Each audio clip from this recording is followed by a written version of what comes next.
Hi everybody, this is Father Son Torah. Today we are reading Proverbs Chapter 4. So alright young man, if you'd like to begin. Hear ye children, the instruction of a father, and attend to no understanding. For I give you good doctrine, forsake ye not my law. For I was my father's son, tender and only beloved in the sight of my mother. He taught me also and said unto me, Let thine heart retain my words, keep my commandments and live. And live. You know, up until now, it has been nothing but assumption. Even last chapter we were looking back at David and the words that he was saying and assuming that Solomon must have learned from his father, correct? Yes. We went back in Psalms and we read what David said about these commandments and the law that's not to be forsaken. And we saw that it was the law of Yahweh. So, hear ye children the instruction of a father and attend to know understanding. So understanding is the equivalent of what that knowledge we've been talking about for the last three chapters. So that knowledge being only gotten through the moral reverence of Yahweh and his word and the authority of his word. For I give you good doctrine, forsake ye not my law. As we read in last chapter, it wasn't his law. It was his father's law. And we read right here, for I was my father's son, tender and only beloved in the sight of my mother. He taught me also. So I think that there's no more questions, right? I mean, we knew this. We understood this. There's probably a lot of people out there who might be following along. I mean, maybe that want to. They might want to not really accept that for whatever other predisposed doctrines they hold on to. But here we are, the beginning of chapter 4, and it's evident. Like everything that Solomon is teaching his son, he was taught by his father. And we went back and we looked, and his father is very clear about the things that he's teaching about. So there's a trail here, there's an understanding here. And so he taught me also, and said unto me, Let thine heart retain my words, keep my commandments, and live. So here we are, Solomon telling us that the commandments in our hearts is what gives us life. That's a very powerful statement. And there is some one-liners in the New Testament that some will develop a whole entire doctrine and say that the law of Yahweh is death, and that the commandments lead to death. And there is a truth to that, but it's a misunderstanding, and it's just something that's been totally taken out of context. But we see here Solomon clearly telling us that these commandments bring life.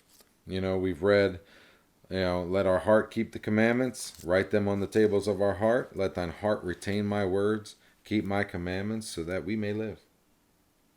So if there's any question of what law, what commandments, what words Solomon has been talking about putting into the tables of our heart, that question is over, because it was the same laws and commandments and words that David taught him.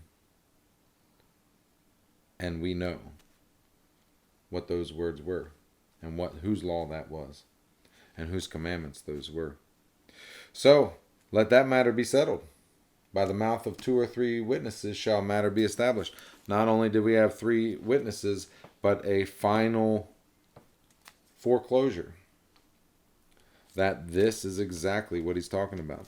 So this is, not only advice to you as a son, hear the instruction of a father, but it also a very stark instruction to me to be that father that can relay that instruction to you, which would be me needing to be that good son and hearing this myself.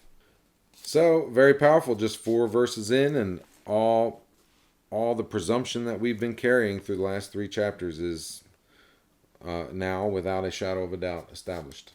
So, great. We'll move on to verse 5. Go ahead. Get wisdom, get understanding, forget it not, neither decline from the words of my mouth. Forsake her not, and she will preserve thee. Love her, and she shall keep thee. Wisdom is the principal thing. Therefore get wisdom, and with all thy getting, get understanding. Exalt her, and she shall promote thee. She shall bring thee to honor when thou dost embrace her. She shall give to thine head an ornament of grace, a crown of glory shall she deliver to thee. All right. So get wisdom, get understanding, and forget it not. So what is understanding? Is understanding knowledge? Let's look it up. So real quick, knowledge. Be-naw. Okay, so get wisdom and get knowledge. I mean, it's saying understanding here. It was translated to understanding, but we see here the Hebrew word be-naw is understanding to have knowledge. So we see it as another Hebrew word that's being used here in regards to knowledge. So it's saying get wisdom and get knowledge. Forget it not, neither decline from the words of thy mouth. So we've been talking about this difference since the beginning of the whole book of Proverbs between wisdom and knowledge. And knowledge being the information and wisdom basically being the application of the information. Forsake her not, and she shall preserve thee. Love her, and she shall keep thee. So this intimacy you're going to have with your wisdom, this desire that you'll have for wisdom, will keep you and preserve you. And what will we read in other chapters? That is the discretion that you will gain from having her. So having wisdom will give you a discretion to make those good decisions that we've talked about in previous chapters. So wisdom is the principal thing. Therefore get wisdom. That is the profound reality here. The information is very important, but being able to use the information to the application of that knowledge, that is truly the chief thing. Because what good is any of that knowledge if you don't know how to use it? When we talked about the example of the electricity, you need the information so that you can attain to wisdom and not kill yourself when you're working with it. The information isn't going to save you. It's your discretion, that application of that knowledge that's going to keep you from getting electrocuted, killing yourself. Like, you can read a book, you can read the words, you can even memorize some of the sentences, paragraphs, you can memorize definitions of formulas, blah, blah, blah. But what's the good of knowing all that if you don't know how to use it? There isn't any good. There's none. So it's not the knowledge that does anything for you. It's the wisdom. Knowledge can puff up a man. Scripture says that knowledge can puff up a man. And what that means is, just because you know things, that can leave you open to having pride. And then thinking, well, since I have knowledge, I'm wise. So that's a foolish way, right? Mm-hmm. People who read this book all the time and quote it, memorize it, and quote scriptures right out of it, and still don't really understand what they're saying. So, I mean, if I say E equals MC squared, does that sound smart? Yes. Yeah, it seems like I might know some great thing. But What does that mean? I don't know. Have you heard of E equals MC squared? You've probably heard people associate with it before, maybe. Like they say it, and it's just supposed to sound smart. So, like, I can sit here and say, oh, yeah, it's like E equals MC squared. I don't have no clue what that stuff is. But I've associated with smart, and so that must make me smart, right? And you can get by in life by doing that and making other people think you're smart. It happens all the time. So knowledge can be a very deceiving thing. You can be the smartest guy in the room and the dumbest guy in the room at the same time. Yeah, seriously. I mean, just because you're smart and you know stuff does not mean you have wisdom. And what we've been reading is how to attain to wisdom, how to aspire to wisdom, and let wisdom be where your life is directed by. Discretion. So wisdom is the chief thing. Like, that is what you need. That is what's going to preserve you. It's what's going to keep you. And it's going to keep you from the froward man and the evil man and the strange woman. And it will set your feet right so that you can walk down those straight paths and not fall off that straight and narrow path. All the things that we've been talking about. Exalt her, and she shall promote thee, and she shall bring thee to honor when thou dost embrace her. Again, having that as your chief thing, making wisdom your prime focus. And she will lift you. She will promote you. She will lift you into a being that can be not tempted. She can keep you from being enticed by sinners, from laying weight on innocent people, from pursuing your life in spoils and ill gain. She will promote you from that muck, if you will. And she shall bring thee to honor when thou dost embrace her. She shall give to thine head an ornament of grace, a crown of glory shall she deliver to thee. So, like when we were talking about, she shall give to thine head an ornament of grace, a crown of glory shall she deliver to thee.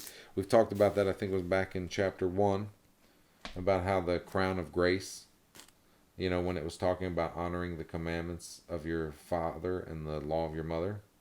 That grace being that as long as you are striving to go in that right path, in that right direction, even if you stumble,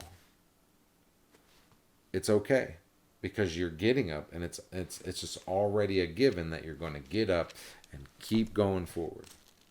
You're not going to fall by the wayside and then go play with the evil man or go be with the strange woman.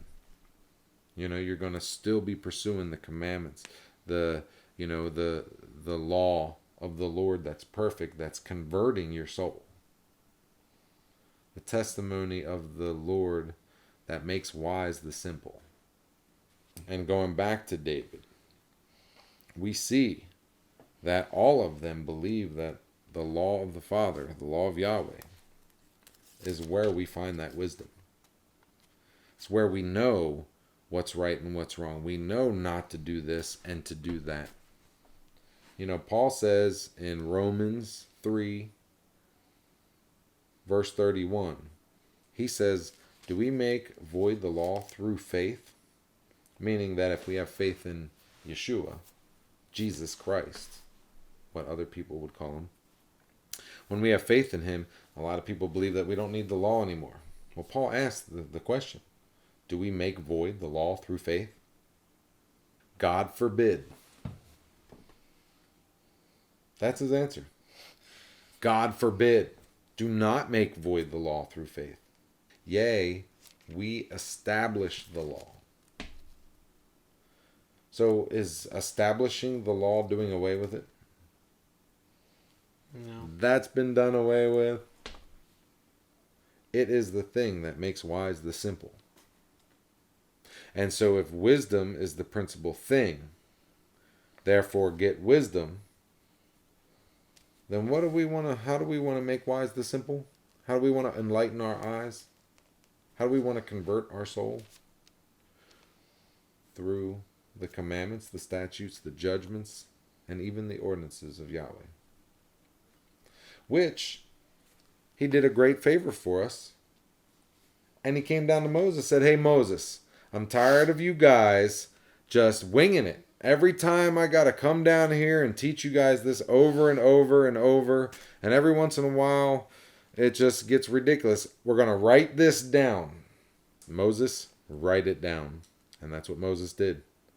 He didn't create it. Moses didn't just go up and get this new thing that didn't exist prior.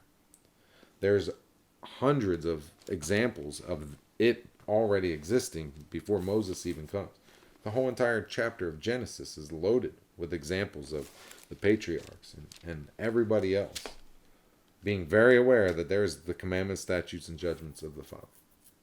So yeah, that's all Moses did was write it down. Now there was a covenant made with that law.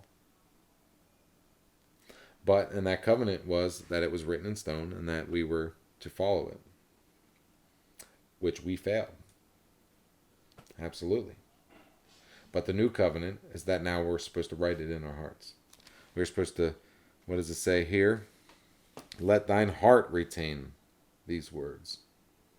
Keep my commandments and live. Those are the words that the heart is to retain.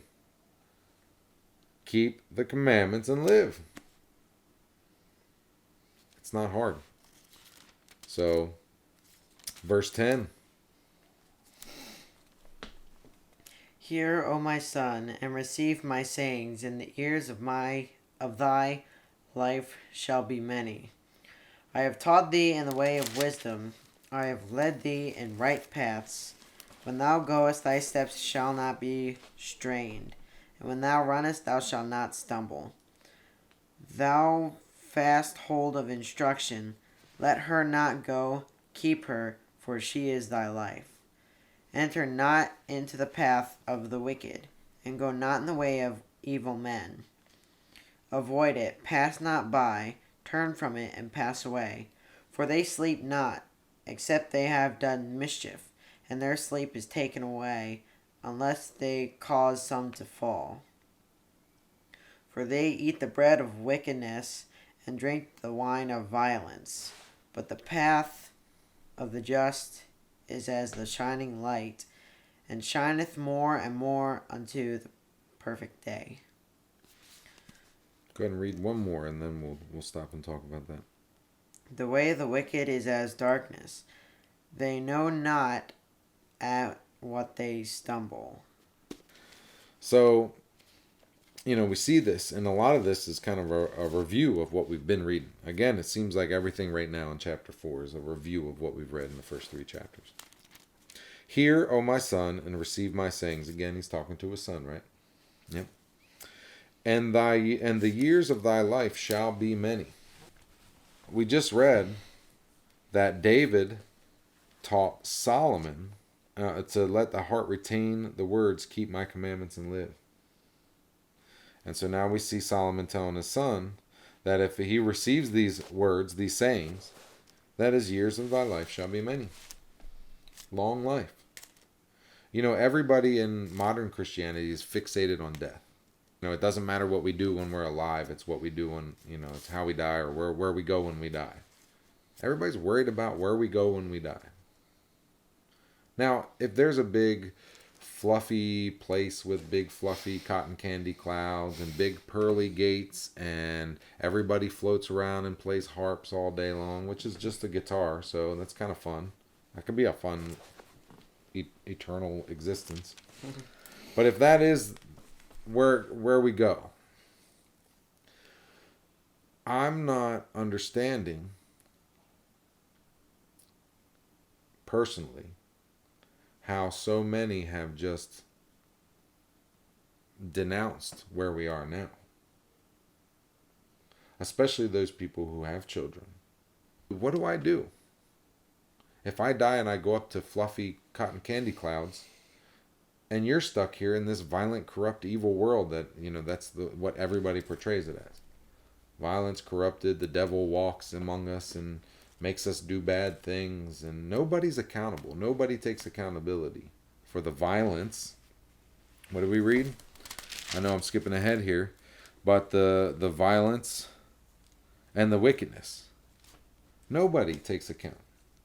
It's always the devil's fault. The devil made me do it. I don't have to worry about what's going on in this world. This world is lost.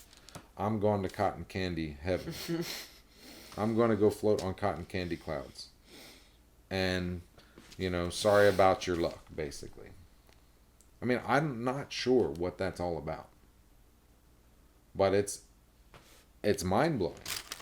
Because what they tend to do is they just shut down everything here. All this admonition to live a good life. To have a long life. To live in the blessing of having a life full of many years. You look at Adam and Eve and they lived almost 1,000 years. I mean, what a blessing. What a blessing. Gosh, man, are we really that quick to go to Cotton Candy Land? Cotton Candy Cloud Land or something? I don't know. Are we that quick? I mean, I would rather have 1,000 great years on this planet, learning and just witnessing all the majesty of the creation that the Father had done for us. I mean, I'm sure we have eternity to float around on cotton candy clouds. So, I mean, it's ridiculous, doesn't it? Seems ridiculous, doesn't it? Maybe somebody's missing something in their theology if that's really what they believe is going to happen. But to just kind of go with it and assume that that's the truth of the matter, I would love 1,000 years to sit here with you, have these discussions, and to learn and experience the creation that Yahweh made. To experience the blessings that He has promises is here for us if we honor His commandments and follow them and do them. So Adam lived 900 years. And then there's a theology that after Noah, the years of man were capped at like 120. So 120. Let's just say that's true. Most people are dying in their 60s and 70s. We're not even doing the 120 everybody believes is the cap. I mean, we recognize when people live to be 100 years old that is a blessing. When they're sitting there with their great-great-grandchildren on their lap and big giant families all around. I mean, most of us look at that and yearn for that blessing. What a great, profound blessing that person has at 100. Now, if there is 20 more years to get out of, hearing and receiving the words, the sayings, and the commandments, keeping the commandments and living, 120, why not? I mean, why is everybody in a rush to die and go to Cotton Candy Land?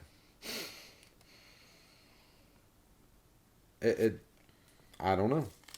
So here Solomon is telling his son, yay, don't be so quick to want to get to Cotton Candy Cloud Land.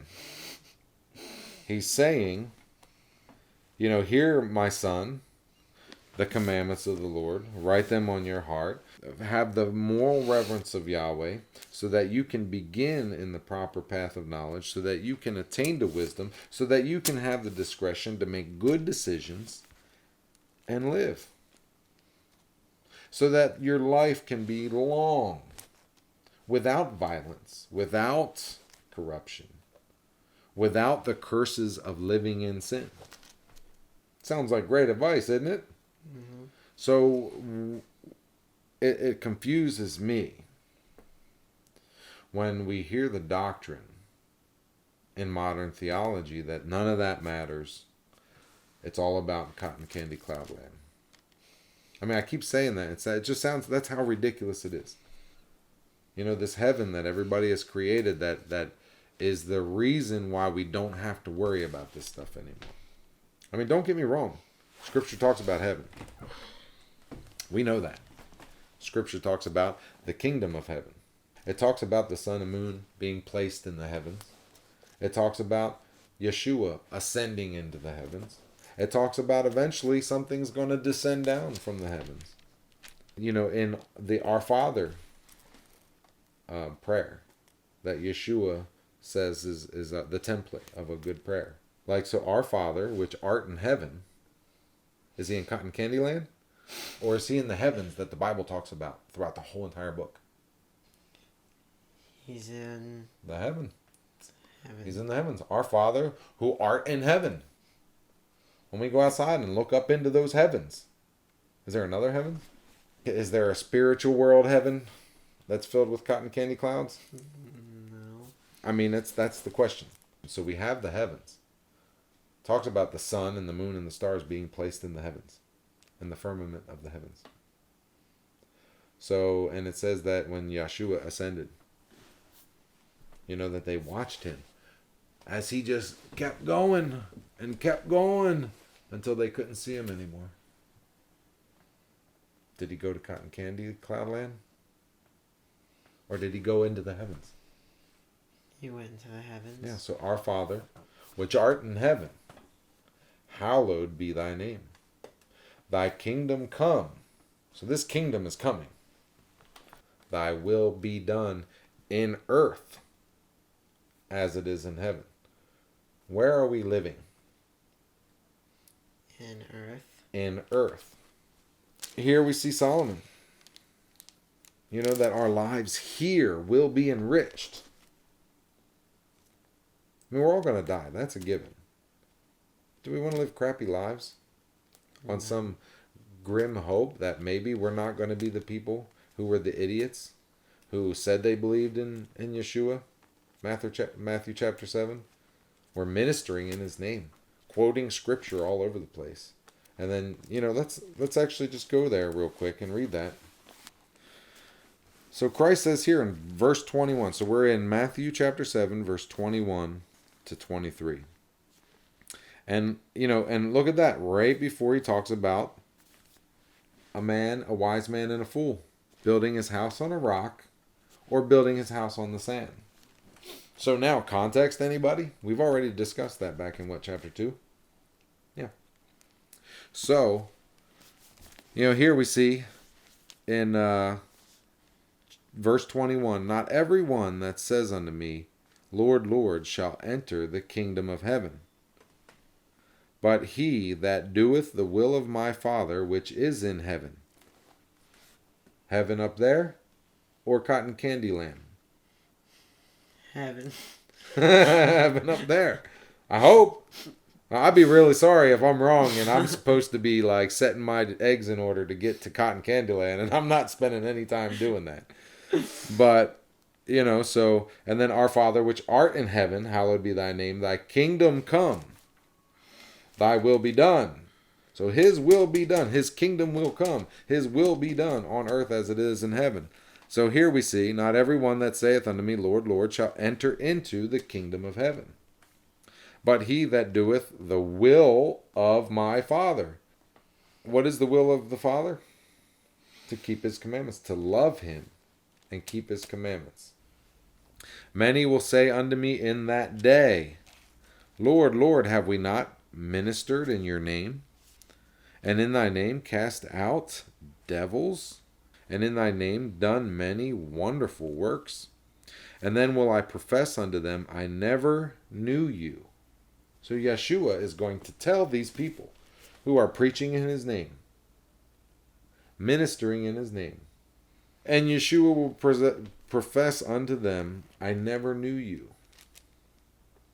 Remember that intimate relationship we just read back in Proverbs Chapter 3? About this intimacy that we're going to have with the Father. This relationship that he will have counsel with us. That he will give us who seek wisdom, who seek his knowledge, who attain to the knowledge and the wisdom, and to have the discernment to stay on the straight and narrow path that we've been reading about. Didn't he say he's going to have an intimate relationship with him? Yes. Well, here Yeshua is saying, I don't even know who you are. That's the opposite of intimate relation. Who are you people? You say my name, you do these things, but I never knew you. So please depart from me, ye that work iniquity. Now that word iniquity is lawlessness. That's actually what the word is. It shouldn't be translated. Most of the other translations outside of King James will say lawlessness. So depart from me, ye that live in sin. So how are these people in this? On their end, they seem to think they have a relationship with Yeshua. They seem to think that Yeshua is their guy. And then when it comes down to that time, when whatever is coming comes, and Yeshua's going to be like, I don't even know who you are. You don't look nothing like me. You don't bear no image of our Father which art in heaven. You don't bear any image of a person who has repented and given his life to this walk in faith. Depart from me, ye who do not practice the law. So, we go back. Proverbs Chapter 4. So hear, O my son, and receive my sayings, and the years of thy life shall be many. Why would we not want that? Why would we want to adopt some lawless mentality that makes us think that great things are going to come when we're not even rooted in that? I have taught thee in the way of wisdom. I have led thee in right paths. Again, we're back to the paths. Again, teaching in wisdom, setting the path straight and narrow. When thou goest, thy steps shall not be straitened, and when thou runnest, thou shalt not stumble. Now that word right there, straightened, is you think of it as straightened, and that would be a good thing, right? Having our path straightened, so that we're walking on a straight and narrow. Well, that word still also means like hindered. So when you read this, when thou goest, thy steps shall not be hindered. And when thou runnest, thou shall not stumble. So, one of the things about translations, just to kind of make a quick footnote, is that you'll read this, and first of all, we speak English. We read English. We know English. This is Old English. So this is even like a little different than what we know. So the way that they use those words might not be the same. So we have to translate and make sure we're translating properly between even Old English and New English, because the languages are two different languages. Just like we have to go into the Hebrew and look at the Hebrew, or go into the Greek and look at the Greek. So we got to recognize these differences and these language barriers and these things that we can take for granted. Because it's easy just like, oh, see, it says, it'd be so easy right here. When thou goest, thy steps shall not be straitened, and when thou runnest, thou shalt not stumble. See, we're going to be protected if we don't have to walk a straight path. It's a bad thing to walk a straight path. See how easy it is to just, the mind of a simple man, to just see the word and say, oh, see, we're not supposed to be straightening our paths. The law's been done away with. That's what we get. Unlearned people trying to make wise decisions. So, again, we come back. So, in this wisdom, and in these right paths, in this knowledge, and in this converting of the soul that the law does, and in this enlightening the eyes, and this making wise the simple, all of these commandments that we are petitioned by David and Solomon, and now Solomon's telling his son to write on his heart, they will lead us in the right path, so that when we go we will not be hindered. We will not be brought down by simple sin. We're not going to have to worry about running through the day and then just being like, oh, I killed somebody. Huh. Wow, what a random event. Oh, I stole that guy's money. What a random event. And we were talking about it last time, about how simple people not rooted in moral reverence and understanding and discretion have to really evaluate every single decision they make. They can get stuck in weighing out the options, and if they don't know, then you can get stuck not even making the decision. And sometimes the right decision is not making a decision, but sometimes the right decision needs to be made, and not making a decision is the bad decision. So if you don't know how to react to a situation, you don't know how to discern something, not reacting could be a hindered path. It could be falling off the path. It could be sending you astray. So you have to be aware, and you have to be in that mind, that enlightenment, to be able to do that. And take fast hold of instruction, and let her not go. Keep her, for she is thy life. Take fast hold of instruction. So this knowledge and stuff, recognize it. If there's a warning on the electric panel that says you will die if you touch this, you better take hold fast of that instruction. You don't overlook that. You don't, just, I'll read it later. Seems to be important, but I'm not, let me fix this first. Isn't the wise thing to do to be take note of that instruction, to hold fast to it, and make sure you're using it when you're discerning what moves you're making in that electric panel, right? Yeah, so... Enter not into the path of the wicked, and go not in the way of evil men. We read back in chapter 1 about the evil man and the strange woman. We're going to read that a lot. We're going to read about these guys a lot, but that is not holding fast to instruction. And for she is thy life. That is not holding on to your life. Avoid it, pass not by it, turn from it, and pass away. So even when we see the wicked and the evil men, turn the other way. Christ says a little leaven leavens the whole lump, right? When we make bread, we just take a pinch of leaven, and the whole thing puffs up. It's a tiny little bit. That stuff will multiply, and it will take over. It will become its own culture. So, we have to attain to the culture that Yahweh wants us to represent and to live in. So, for they sleep not, except they have done mischief, and their sleep is taken away, unless they cause some to fall. We talked about sleep, remember, last chapter? That's what I think of, anyway, when I'm reading this. For they sleep not, except that they have done mischief, and their sleep is taken away, unless they cause some to fall. A lot of people just feel better about themselves.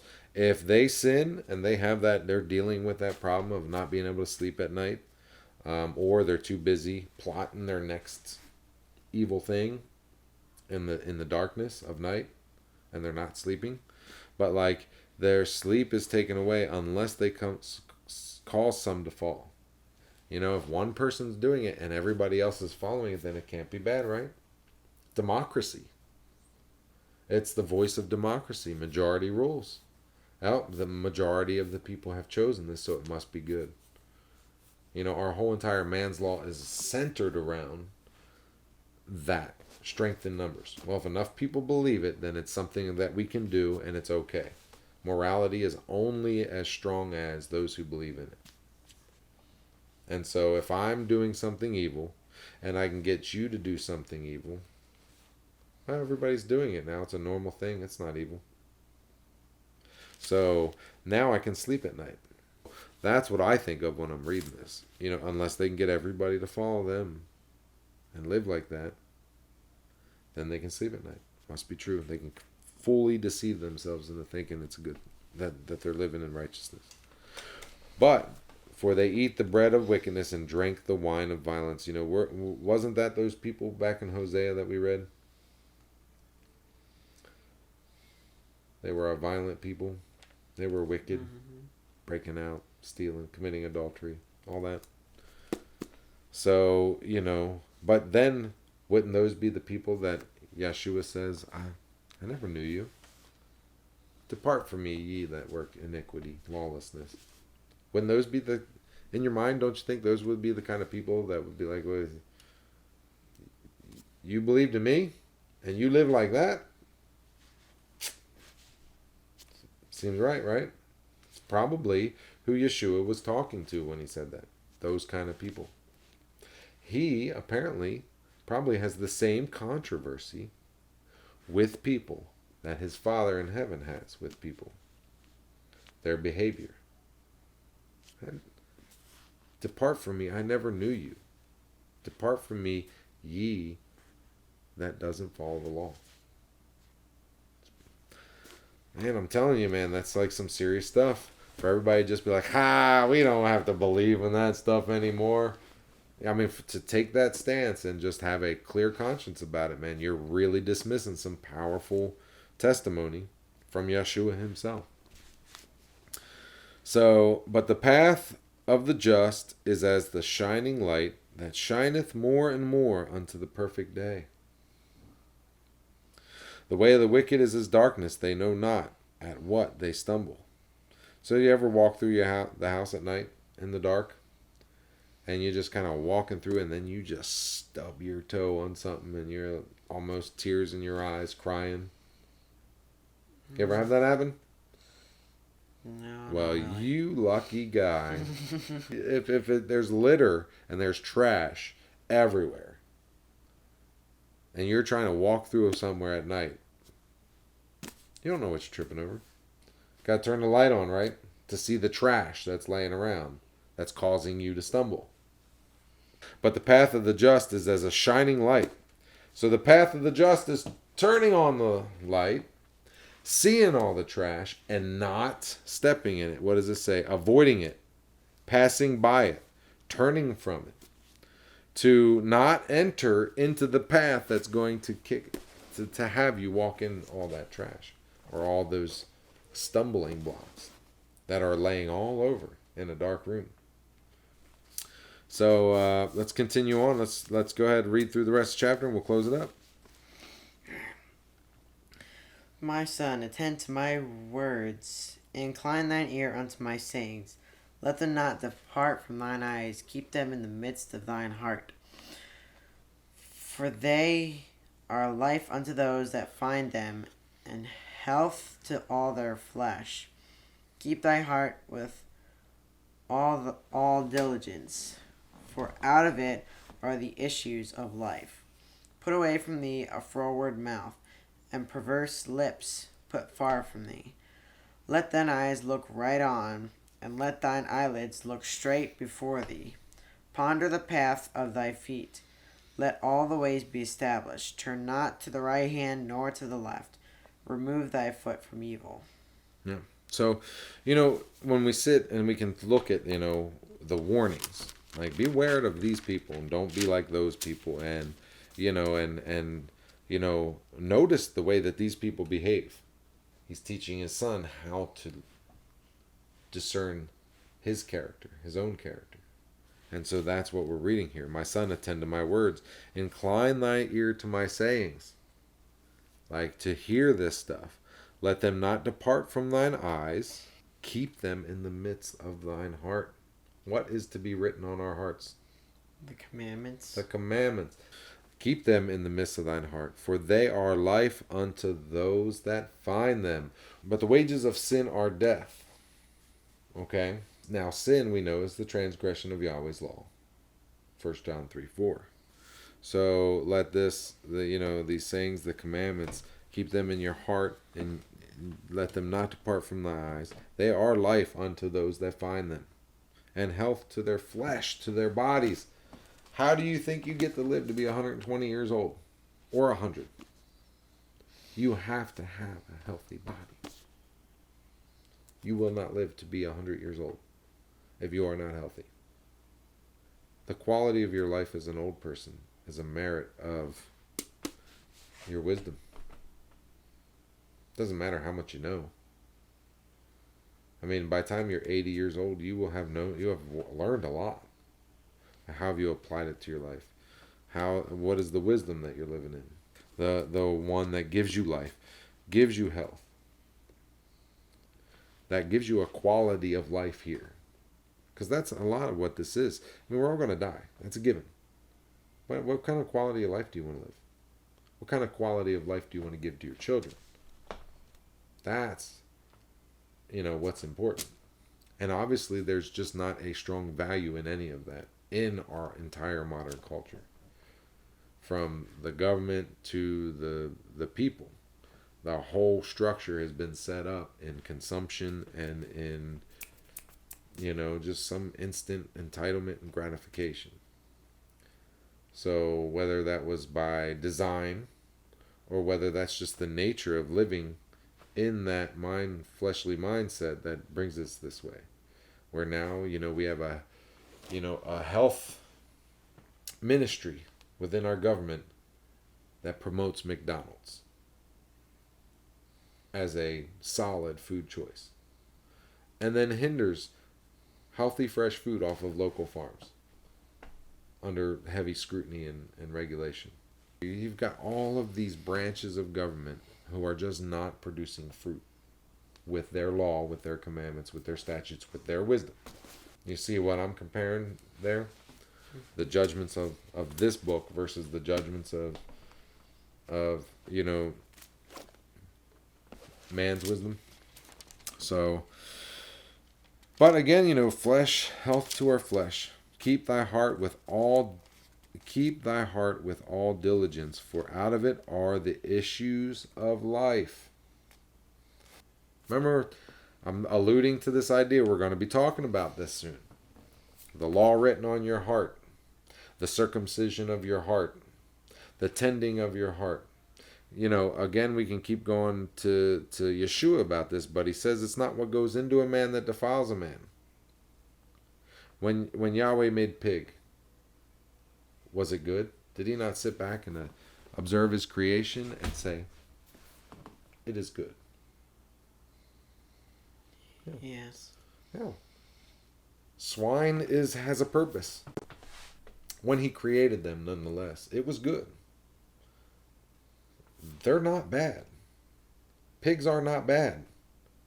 This idea that pig is bad and, like that is, and that's where a lot of people go when they think that you don't eat pig or they hear that you don't eat pig. That's not the truth. Pigs are wonderful creatures. They need to be where they're at. They were created for a reason. There's a purpose for them, and it was good. Scripture tells us that. So it's not what goes into you that defiles you. It's that pig isn't what defiles you.